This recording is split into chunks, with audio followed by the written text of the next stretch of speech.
I'm Caitlin, and this is Book Chats, and I am going to film all the video ideas I have right now while I have everything set up because I've been doing so crappy at filming lately. So I apologize for my exceedingly boring background. Eventually I'll make it more exciting. I'm working on it. I am going to talk today about some more debut books that I've read, so I'll probably split these all up into separate videos, but I'm just going to talk about them all at once and do like just different intros and outros. So, hi, I'm Caitlin, and this is Book Chats, and today I'm going to talk about The Girl from Everywhere by Heidi Heilig. So The Girl from Everywhere was the second debut novel that I read this year for the Debut Author Challenge, and it was a book that I liked, but I didn't love. The Girl from Everywhere is a book with a really interesting concept behind it. Essentially, the girl from everywhere lives on a magical ship that her father can pilot to any place as long as he has a map that was made there, and any place and time. So she's traveled to many different places and times across the world, and some of them fictional and some of them real, using these maps that the person who making the map believed in. This concept is so interesting, and one of the best things about the book is that before every jump in time they make, they put a map that shows you where they're going, and it's great, and I love it because I love maps, and I think it really helps you to get an idea of where they are and what the interesting, important features are in that place. And I loved this concept behind this book. Unfortunately, this interesting and original concept kind of got bogged down in the middle of the book, where it, instead of being this super interesting, weird, pirate-y, space-time pirate book, it became a traditional heist book, and it had a rather traditional love triangle. And that was kind of my biggest disappointment in this book, is that I felt like it had this great potential, and then it just kind of became average. And this book is best when it's dealing in the new. It's lackluster when it's caught up in cliches, the love triangle and the high-stakes heist. It has A+ maps, and I think if this concept intrigues you, you should pick it up. I definitely think it's worth giving a shot if you're like, wow, that sounds like a really cool book.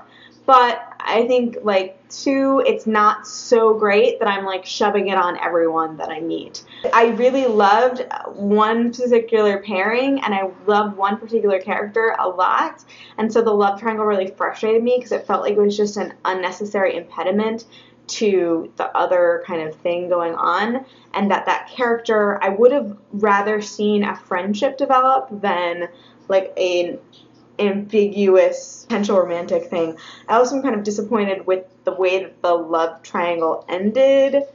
I don't really want to say more, but this is the first in a series. I think, too, one of the notes that I have, like I want to talk about in these reviews, is I've done this challenge for many years now, and one thing that I've noticed is I've become more and more vicious or, like, selective about which books I will continue in a series, if it's a book in a series, in which I won't.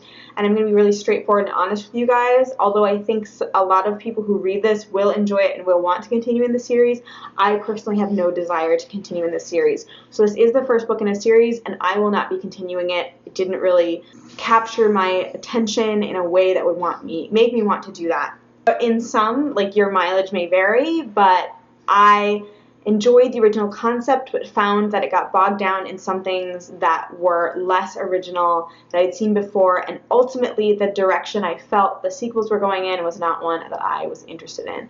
I will make a note that there is a big chunk of this book that is set in Hawaii, right in the last days kind of the Hawaiian monarchy, and there's some really interesting ways that Heidi writes about that. I am not necessarily as familiar with that history, and she does a great job kind of painting a picture of each place you go to, what it's like, and also the particular challenges of kind of Hawaii around that time, and the kind of the ways that Americans conspired for Hawaii to no longer be an independent monarchy. Yeah, that's an interesting kind of part of the book, and there's also some really interesting things around the main character. She is of mixed race, and that kind of, there's some interesting commentary around that.